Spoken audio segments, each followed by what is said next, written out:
So today we are talking about those moments when you know that you're doing or about to do something that you're going to regret. Something that's really not a reflection of who you want to be at your utmost potential. So those moments of anger, of inferiority, of powerlessness, of hatred, jealousy. Yeah. Where you do and say things that later you tell yourself, shouldn't have done that. It was not a good choice. Didn't work out. No. No. No. And what we want to talk about is in the moment that that's happening, what is actually going on? Because we feel so overwhelmed by this need to go there. But at the same time, there's this voice inside of us going, are you really sure you want to go there? Are you sure? You know that this is not going to end well. Why are you still going? Why are you still saying it? Just stop. Yeah. It's kind of like getting drunk and you're partying and a part of you knows as you're knocking back the drinks that this is heading towards kind of dangerous territory. You could still stop and just say, you know what, I've had enough, I'm tipsy, I'm just going to let this drop and sort things out with myself for a bit. But no, oftentimes we keep going and get totally blitzed. And only in the morning, when we wake up, we find ourselves in some strange place with some strange person with strange things all over us. Tattoos that we didn't intend on places we never knew we would get tattoos. And then it's too late. We think back to that little voice and we say to ourselves, God, why didn't I listen?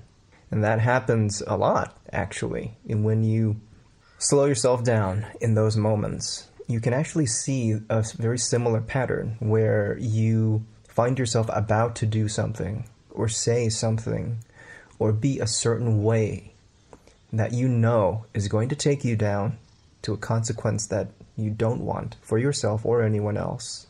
And there is always that voice that says, it doesn't have to be that way. You don't, in fact, have to play this out. You already know the ending of this. Do you really want to live it out? It's like that scene from the Matrix movie, from the first one, where they're driving in the car and Neo's about to get out and leave all of these people that he's met behind and leave all of this crazy stuff behind so that he can go back to his old life. And the lady asks him, are you sure you want to go down that road? You've been down that road before. You know exactly where it goes. And you know that that's not where you want to be.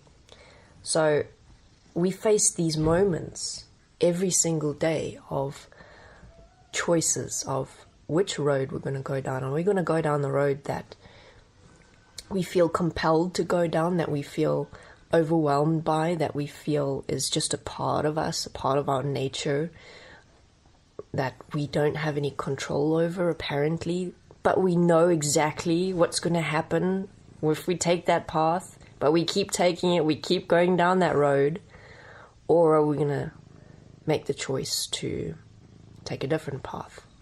Yeah, it's interesting. It's kind of like going with the devil that you know. That old saying. It's not good for you. That's not where you want to be, but it's familiar. And in a way, you trust it because it's predictable. You know it as yourself. You've trusted that as yourself.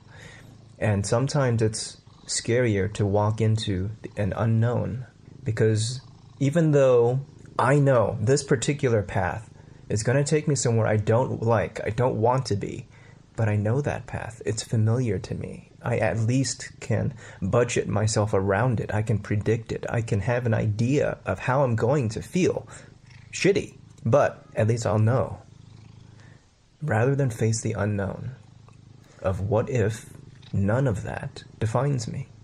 It's quite interesting because we are willingly our own sadists and masochists. Define those, please.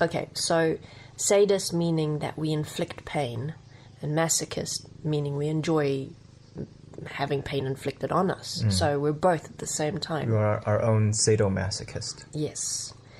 And what I mean by that is that in knowing exactly where a path is going and choosing it regardless, we're willingly inflicting the pain of that path on us. And I'm not talking about physical pain. I'm talking about the unpleasant consequences that we don't actually want.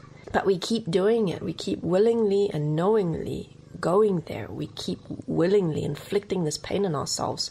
And it's like in the moment that it's happening, there's a part of you, when you're overcome by it, there's this part of you that's like reveling in it, that's enjoying it, that's saying, yes, this is right. This is who I am. Yes.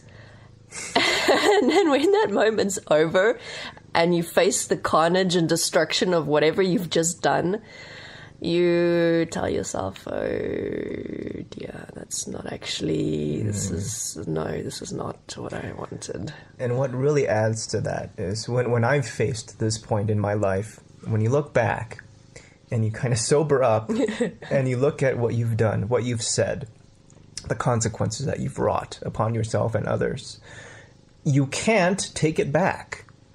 You can't go, oh, yeah, sorry about that. I wasn't myself. Sorry, let's move on. Hey, that was funny, how I did that to everyone. Just forget what I said. That's not going to work. Because if you have a look, even in that moment, when you are fully possessed within that, there is still that part of you that knows. This doesn't have to be the way it is. You don't have to go through this. You don't have to take this path. No matter how far you think you've fallen down this hole, you can still get out. It just is up to you at what point you get out. Mm-hmm. You have that opportunity before you say something that's too bad, that you can stop and not say it. But if you've said it, well, you can still stop. It just means that you're going to have to face the consequences of what has been said or done. How much cleanup do you want to do? Yep. That's... Before you stop shitting all over the place. You feel the pressure building in your bowels. And you know that at this point, you should excuse yourself. Get to a toilet. Get to a toilet and sort yourself out. And don't make your mess someone else's mess. Nobody likes that. Nobody wants to deal with that.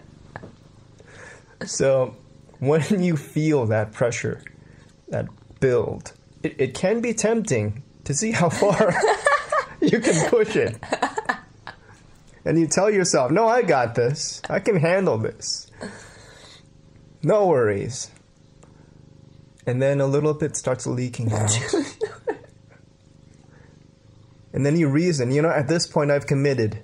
I should have left earlier, but I didn't. I can still go now. It's fine. If I go now, I just have to clean up a bit. But then you fall into the trap again. And you don't excuse yourself. And it happens. You make a mess.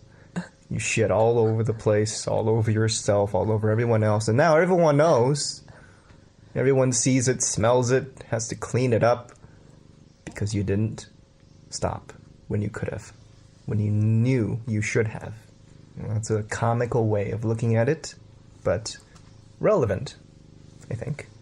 Yeah, an interesting dimension that you actually mentioned earlier, Joe, when we were discussing the point before we started recording, was that element of self-defense. It's like, in the moment that let's say you're triggered into whatever it is that is happening, instead of being real and being honest with yourself about what is happening, what's going on, about, okay, I'm in a reaction and this is why I'm in a reaction.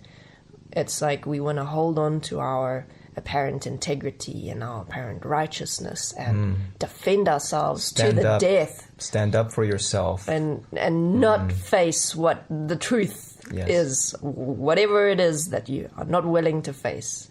Yes. Yeah, that was something that I faced quite intensely throughout my life in various situations where I'd be presented with a moment where I would have to face some part of myself and be self-honest with myself and brutal with myself and be willing to unconditionally drop it and not go through with my righteousness and defending myself. But in those moments when that defensive mechanism triggers, the last thing you want to do is back down. What you want in that moment is total and absolute domination of the enemy. And in this case, the enemy is anyone and anything who represents you facing yourself in self-honesty.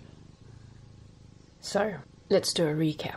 In the moments where we're triggered into a particular reaction, we know the truth of what's going on, meaning we know, okay, there's something about this situation, there's something about me within it that I don't want to look at.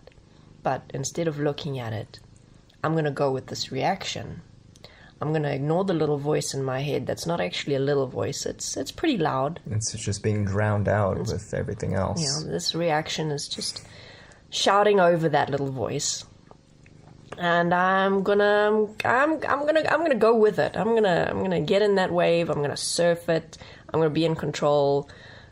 But you're not really. But it feels like you are. You feel empowered. You feel right. You feel strong. You feel the king of the world. And then when the energy subsides and you realize what you've done and what you've said and the people you've hurt and how you've hurt yourself, you go, I suppose I should have listened to that voice. Oopsie. Mm-hmm. Well, it's done now.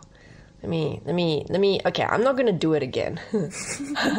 I know now. I know what happened. Now that my shit is all over the place. I know. I know I don't want to do this again. It's not going to happen again. Now that the consequence is here and I have to deal with it and I feel so bad about it, I don't want to do it again. But you do. The next time you get triggered into some kind of reaction, it happens again. Because the choice that you make in the moments of opportunity, in every single moment, leading up to and during the event, you keep making the choice to continue going down that path. And as difficult and as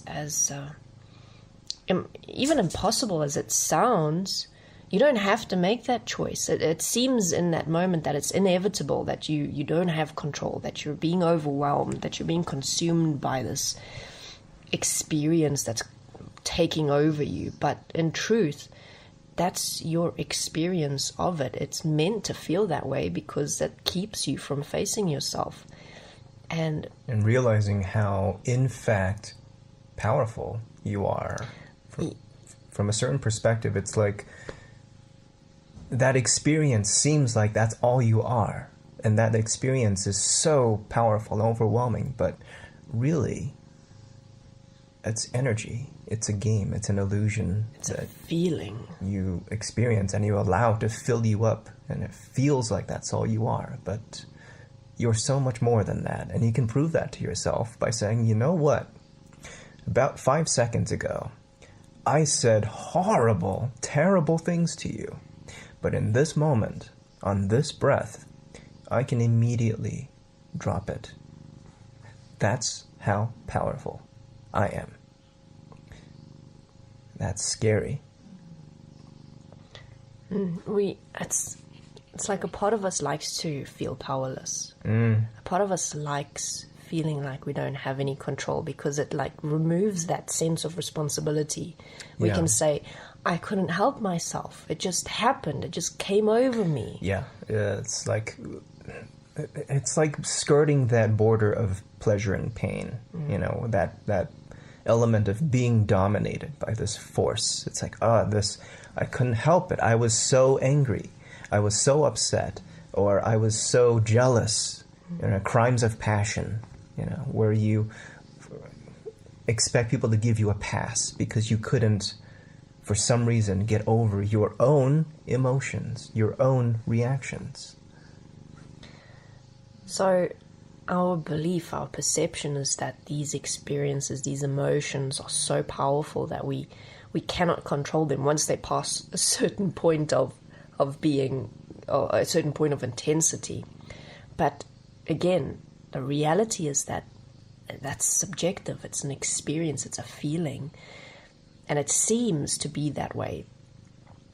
But the reality is that it seems to be that way because you believe it to be that way. It's your belief in it that empowers it so much.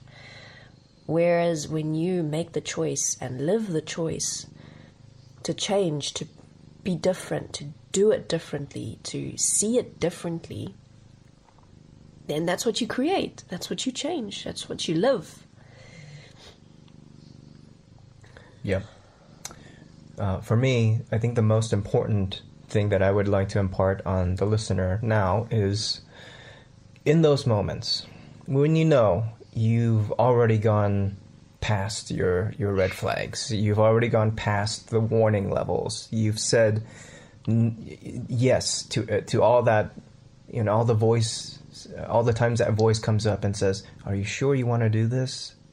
Are you really sure? Because it's going to hurt and it's going to suck and the consequences are going to affect you and everyone else. Are you really sure you want to keep doing this? And you keep saying, yes, yes, yes, I want to do it. Shut up. Let me do it. I'm going to do it. Here we go. Even still, in that moment, just before you're about to say something that you can't take back, just before you commit to a decision that's going to influence your life and the life of other people, you can still stop. Don't let that window slip by. Don't let yourself miss that opportunity to undo and walk back and prevent unnecessary consequence for yourself and others. But if you do pass that point of no return, yes, it may be too late in that moment. Yes, you may have to face the consequences that you've created in that moment. But it doesn't mean that you're doomed to repeat them. It's not an indication of your failure and your inability to change. It's simply a mistake, one that you learn from and that you use to practice the next time to not make that same mistake again. Okay, I think that about wraps it up. Mm-hmm. Thanks for listening, everyone.